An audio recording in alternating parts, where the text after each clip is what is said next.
part of the Press Play Podcast Network.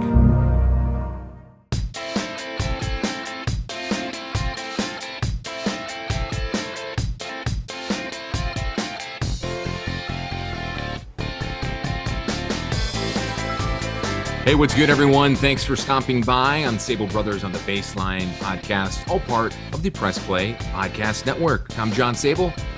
And I'm Scott Sabol. How you guys doing? Thank you for tuning in this edition of our podcast. Now, if you're a avid listener of our show, you probably have already picked up that we're big into Cleveland sports. We love the history of Cleveland sports, and we also like interesting things when it comes to memorabilia. Now, we're not talking about like game-used shoes by a player or an autographed card or a jersey or whatever, even though we may have some of those. We are big into the most random parts of some memorabilia, but especially about some random items that not necessarily you'll find in a store, but that has a major history and a long, interesting story to, and that leads us to our guest today.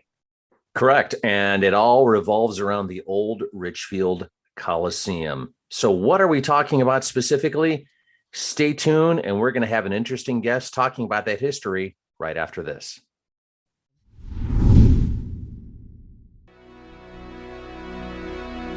Hey everybody, it's Sam Amico from Cavs on the Break NBA podcast. Be sure to give us a listen for all your Cleveland Cavaliers recaps, analysis, breakdowns, draft talk, free agency. The list goes on and on. Give us a listen, Cavs on the Break NBA podcast.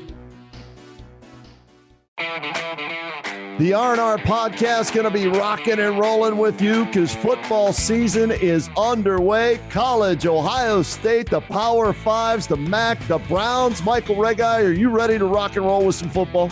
Kenny, I've been ready. This is our time of year. This is what R&R is all about. We're going to be with you every week. Kenny just said it. Browns, NFL, Ohio State centric. So you got to stay with us all fall and winter long here on R&R.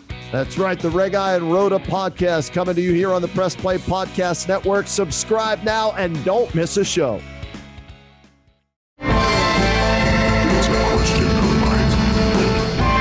Hey everyone, I'm Holly Wetzel. And I'm Jeremy Powell. And we are your hosts of The Orange is Oranger, a Cleveland Browns podcast on the Press Play Podcast Network.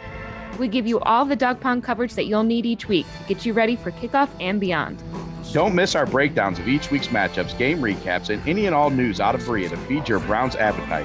As we all know, Holly, dogs got to eat. That's right, Jeremy. Hit that subscribe button and never miss an episode of the Orange is Oranger Browns podcast on the Press Play Podcast Network. Well, before we get to our main topic, I want to give you a little bit of history on the Richfield Coliseum. Now, if you're a young listener to our podcast, you more than likely don't remember the Richfield Coliseum because the last game the Cleveland Cavaliers played there was back in the mid-1990s, and then they ended up tearing down the Richfield Coliseum. I believe it was in 1999. Now, if you're driving in and around Northern Ohio, the Richfield Coliseum is located at the intersection of 303 and Interstate 271. There's a big field there right now. It's all a part of the Cuyahoga Valley National Park, I believe. But that field was the home of the Richfield Coliseum, you name it, from Cleveland Cavaliers games to all sorts of sporting events. And you just Google the Richfield Coliseum and it'll give you the history here. So I wanted to set that up for what we're about to talk about here. Now, if you're a big Cleveland Cavaliers fan, you remember the Cavs games. You also remember the floor, the Cleveland Cavaliers playing surface that they used for many years. But the big question is, how did that floor end up in Staunton, Virginia? The man that can shed light on all of this is George McNair. He is joining us here. He's a teacher, a basketball coach, and a guidance counselor at Grace Christian School in Staunton, Virginia. George, thank you very much for joining us. How are you doing? I'm doing great. I appreciate y'all having me. And I do have to just correct one thing. It's actually pronounced Stanton. Is it really? It is. You wouldn't I should know that because we used to work down in your neck of the woods. I worked in Huntington, West Virginia, and my brother worked down in portions of West Virginia, and we would always mispronounce certain cities because here in Northern Ohio, they'll be pronounced one way, and you guys might do it a different way. So I apologize. Exactly. No problem. So how did your dad, who is Randall, and the Cavaliers meet, and what prompted this? What prompted the movement of the floor down to Virginia? Just take us back. So I was actually a 15-year-old high school student at Grace Christian when we connected with the Cavaliers. And it wasn't my dad. It was Gary Summers, who was the husband of our athletic director at the time. Okay. So I don't know every little nook and cranny of that story, but he knew a guy who knew the Gunn family, who were the owners of the Cavaliers. And somehow he got word that they were selling the floor. We are a tiny little Christian school, and we did not even have a gym at the time. It was just a dream of maybe one day having our own floor. And so, but anyways, he heard it was for sale and just jumped on it. And so my dad comes into the story. He was the assistant basketball coach for the varsity girls team. So him and the head coach of the girls team, along with their wives, including my mom. So they went to Cleveland just out of the blue, because we're all hearing this story and like, it doesn't even make sense. It's surreal. Like, yeah, right. This is not a real thing. So they go to the Richfield Coliseum. They put eyes on the floor. This is actually a real thing. And he put $1,000 deposit down to hold the floor. And so that's how it all started. So George, take us back to that day when you and your father and company drove up from Virginia to Richfield, Ohio, because Richfield's in the middle of nowhere, to take a look at that floor at the Coliseum. What do you remember specifically about that trip as a 15-year-old kid? Well, I keep using the word surreal because I love basketball, and this is to me, the heyday of basketball. I mean, this is the 90s and, the era of Jordan and, all those guys. And so it was, number one, it was in the middle of nowhere. Like Richfield Coliseum was in a field. And so that was kind of funny, but we just went. I mean, it was 15 guys. 3 of us were current high school students, and then the rest were dads. And we just got in a couple vans. We hired a couple of 18-wheel trucks, and it was like a road trip. We called a local church. We slept on their floor. They let us sleep on the floor overnight. Nobody got any sleep. And we got them the next day, and it was just an all day in the Richfield Coliseum. And it's a crazy memory because much of the Coliseum had been gutted. I mean, they'd moved out. And so no one was in there, and we were just kind of given free reign to go in. And so the story is too, it wasn't just the floor. Like originally we were sold the floor, but we were also in contact with the Gunn family, and over time they realized we had more needs. And so it became the two Hydro Road baskets. It was, we got out on the practice floor. So our side rooms at our gym are from the practice floor of the Cavs.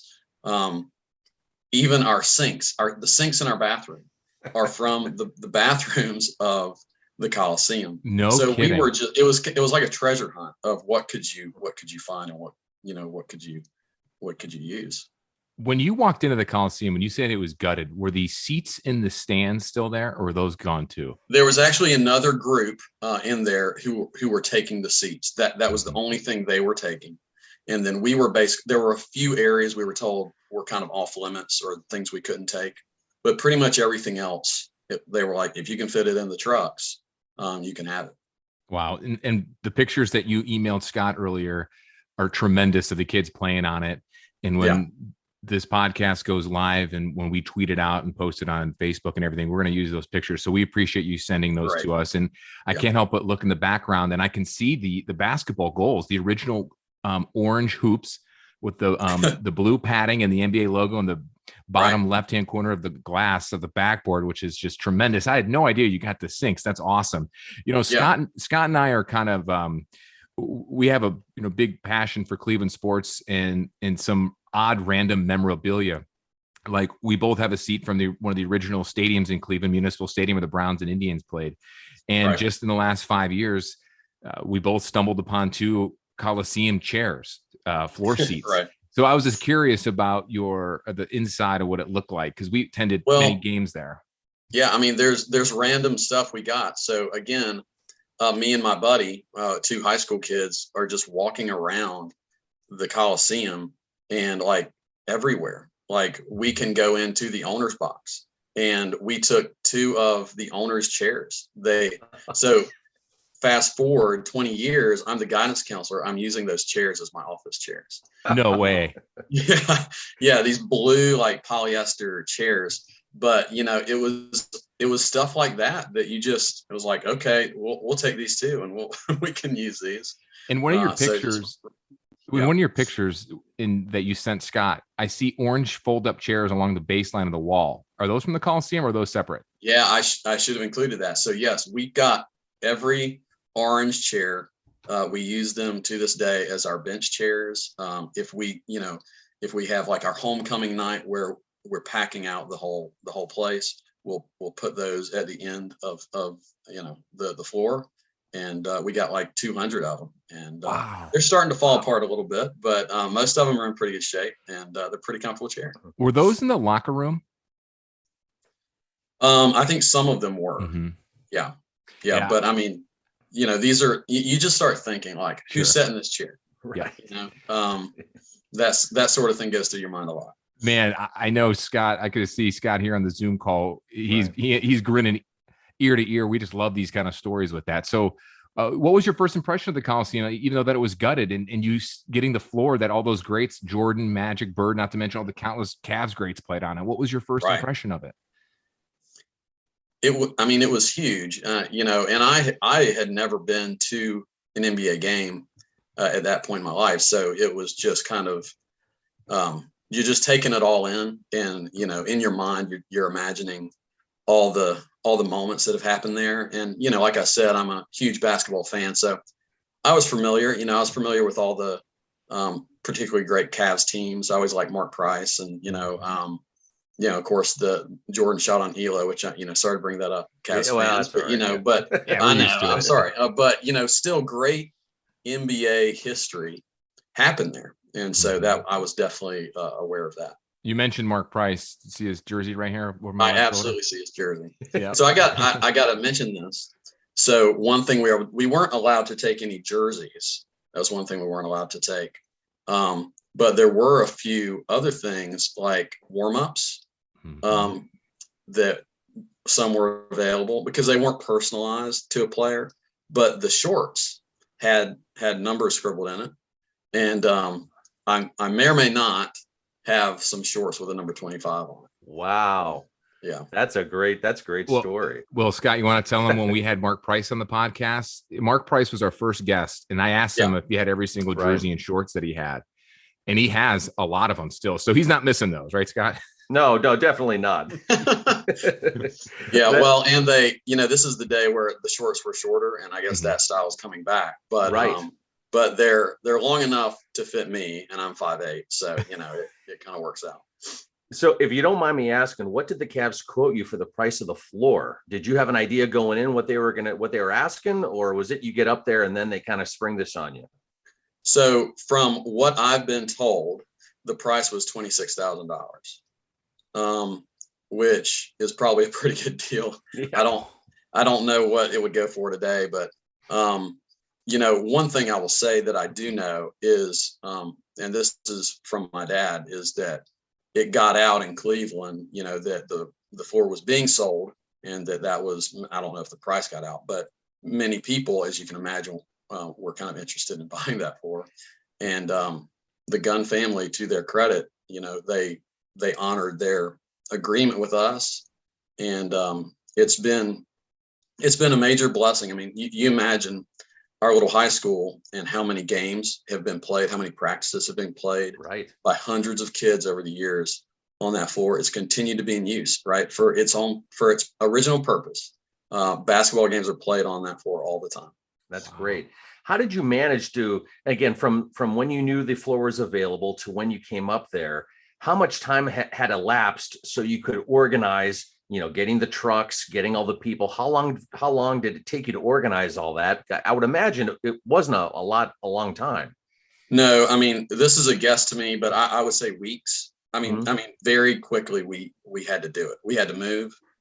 And I mean, like I said, we were a small school. We didn't have our own gym. So we were incredibly motivated to do this. As a athlete of the school at the time, student athlete, I mean, we were nomadic. We would play in any gym we could locally. And so this was, any floor would have been amazing for us. And so this was just, over the moon. Now, I read somewhere a few years ago, or a few years after the fact, that when you guys installed the court in the school, there was some talk, not amongst your dad or you as a kid or Gary Summers, but some people were talking about putting the school's logo on the court, but they were adamant not to. I mean, that's Right. pretty cool that you guys didn't do that. And to this day, it still says the Coliseum at center court and the 2 Cavs blue circles. Yeah. I mean, I think anyone who loves basketball and the history of basketball would never touch that. So we definitely had some people in the school walk in and be like, why does it say Cavs? We're the Warriors. This doesn't make much sense, but it's basketball history. And I'm very glad that it's never been touched. So I don't imagine it will be anytime soon. As long as I have a word, we'll keep it just as it is. Now that we're 25 years, roughly speaking, from the time where you moved the floor, we're getting now to the time where you were getting now to generation and a half removed. Do you still have parents and staff ask about the floor, the history of the floor, the kids? Do you still get stories, or is that whole aspect of it fading away? Yeah, I think you're right. We are a generation removed. And so I'm one of the few, because I was young and now I'm working at the school, I'm one of the few that have that direct connection. So the story is less known. We do have kind of an honorary picture and whatnot at the front of the gym when you walk in. So there's some knowledge of it, and obviously the gym itself, people are going to ask questions. But I try, as the basketball coach, I try to share that story with my players as much as possible. And it's an almost unbelievable story, and so it's definitely one worth sharing. Do kids still ask questions about it? I know we talked about the generation gap of parents, but do some of the kids, or is that something that they already know going into the school because the word of mouth and the legend of the floor, and especially growing up in your community? Yeah, we definitely get questions. I think I was telling some of my players the other day, I just recently watched the Bulls documentary that came out, and one of the episodes, it's talking a lot about those 80s Cavs teams that were so good and probably maybe should have made at least a final, right? But and there's the floor, and that happens to me every now and then. They'll right. show some highlight, and there's the floor, and I get that from my kids too. It's they'll see it suddenly, in a ESPN Classic or something like that. And, it's really special, and I think it also fosters a love for the game, especially for my players. No question. And, it would be really neat someday to get one of the Cavs players or an NBA player on that floor and get a picture of them on the floor. Just to say, hey, look, here's the connection. Absolutely. My guys would get nuts over that. Oh, yeah. Yeah. Now, George, before we let you go, I wanted to clarify something. You guys also got the practice floor as well? And we didn't get the practice floor. We got the practice rims and rims, backboards. So those are our side rims on the side of the gym, which I don't know if you can see in the pictures that I shared or not. But yeah, that was another thing. Like our scoreboard, which is still going somehow. There was a huge scoreboard in the practice gym that we also use as our main scoreboard. Wow. So there's just so much. I'm telling you, you walk into our gym, there's a ton of Cleveland basketball history just sitting right there, and it's basically all been preserved. I remember being in that practice floor. I was like in 6th grade at the Coliseum, and we all went on a field trip. with our basketball team. And that was right when Mark Price came into the league.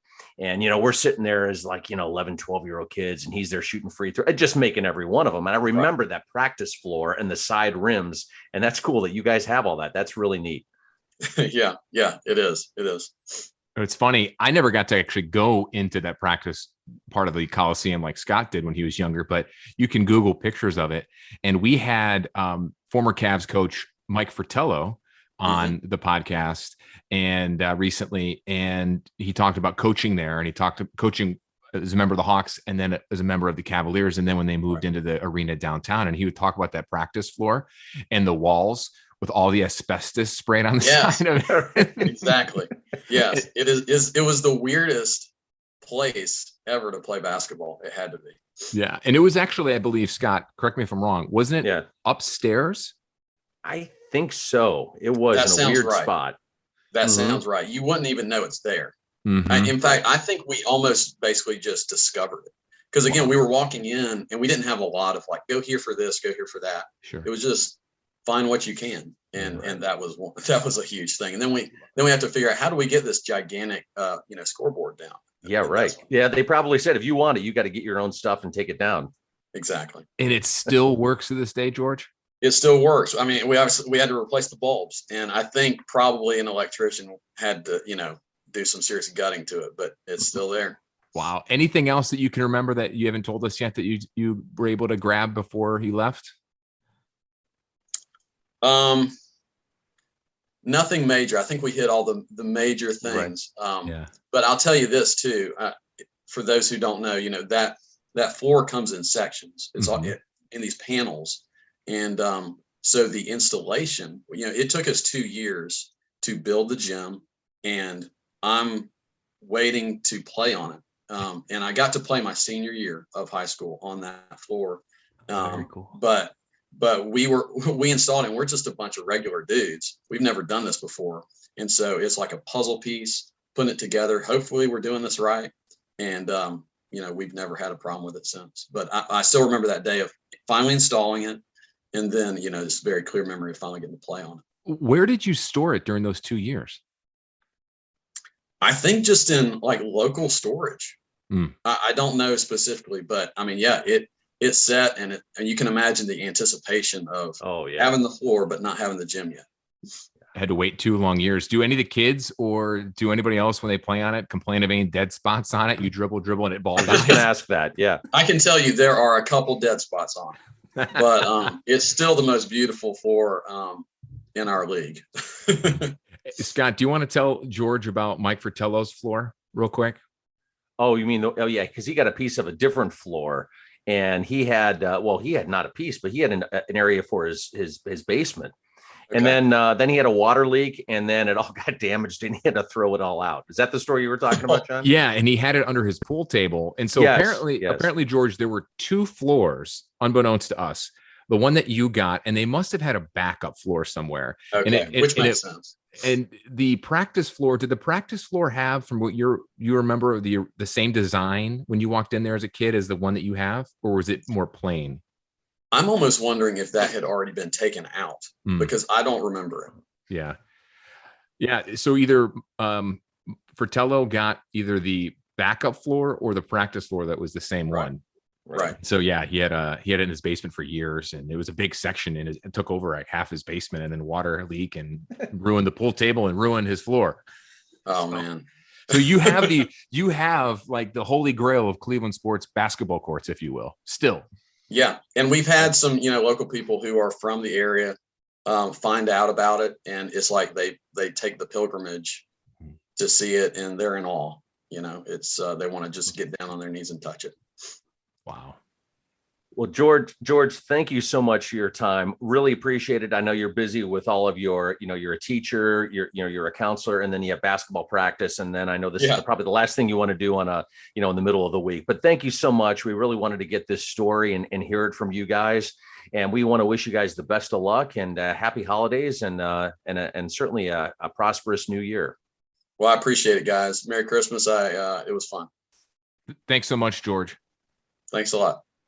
Scott, I never thought we'd be interviewing a guidance counselor as a school down in Virginia on our podcast. But man, George McNair had a wealth of knowledge and a great story about the original Richfield Coliseum floor that the Cavs played on in the late 80s and early to mid 90s. Wow, that's tremendous. And it's still there.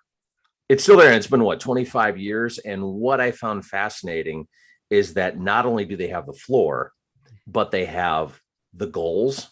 And we're going to put some pictures up on Twitter, you'll recognize the goals and the NBA logo on the goals. And because they're also in all the videos that you see of all the big shots, like unfortunately Jordan's shot over Ely, you can see those goals. Those are the ones that they have in their gym, along with some other stuff that they just came across and they said, hey, if you want it, you can have it. That was fascinating. And I looked at those pictures, and when he sent those to us, Scott, right, and you'll see him here on Twitter, on our Twitter handles, those chairs on the sidelines, those are locker room chairs and some bench chairs that they had still to this day. They had sinks from the Coliseum that they still use in their gym, multiple basketball courts, the scoreboard in the practice facility. Yes, I remember that because, like I said before, I remember being in that practice gym back in like 1985, 86, and they have it there. It still works to this day, 25 years later. And what's really cool about all of this is that the parents, I know we're kind of a generation removed, but the kids really appreciate, that floor. They appreciate where it came from. They're aware of the history. And, that's something special, especially when you can play on a floor that says Cavaliers. A lot of people might not know where it's from, but they get the story real quick. They do. And you can tell from looking at these pictures. And again, if you are listening to us on Spotify or Apple Podcasts, just go to our Twitter handles at John_Sabol and Sabol Brothers and Scott Sabol FOX8 on our handles. You'll see some of these pictures here of what the floor looks like, and the kids that are there on the court sitting and standing around the center court of the Coliseum logo on the floor. It is pretty cool to see kids that weren't even what would you and Dad say when we were little? Not a twinkle in God's eye. Twinkle in God's eye. Oh yeah. Around exactly. that time. Right. And 25 years ago, the parents, he was 15 years old when they made the trek up to Cleveland with trucks and all that to get the floor. So, but it's a neat story. It's a story that, bits and pieces of the story have been told over time, but it's nice to talk to the people who are actively involved in the entire process. Very cool to see. I love that it's still there, and it's been there 25 years. And I hope they never get rid of it. I hope, nothing ever happens. So we want to thank George McNair again for taking the time to telling us that incredible story. Absolutely. So you can find this podcast and all of our episodes. You can find us on Twitter on Sabol Brothers. You can follow my brother, John_Sabol, as well as myself at Scott Sabol FOX on Twitter. And don't forget to like and subscribe our podcast, Sabol Brothers on the Baseline, on Spotify and on Apple. So with all of that, I wish everybody a extremely happy and prosperous new year. And John, it's been great. And who knows what we're going to have coming up here in 2022. Yeah, it's been a great ride, I should say, for the first 6 months of this podcast and everything else we've been doing. And we're looking forward to a nice, healthy, and safe 2022. Thanks for listening, everyone.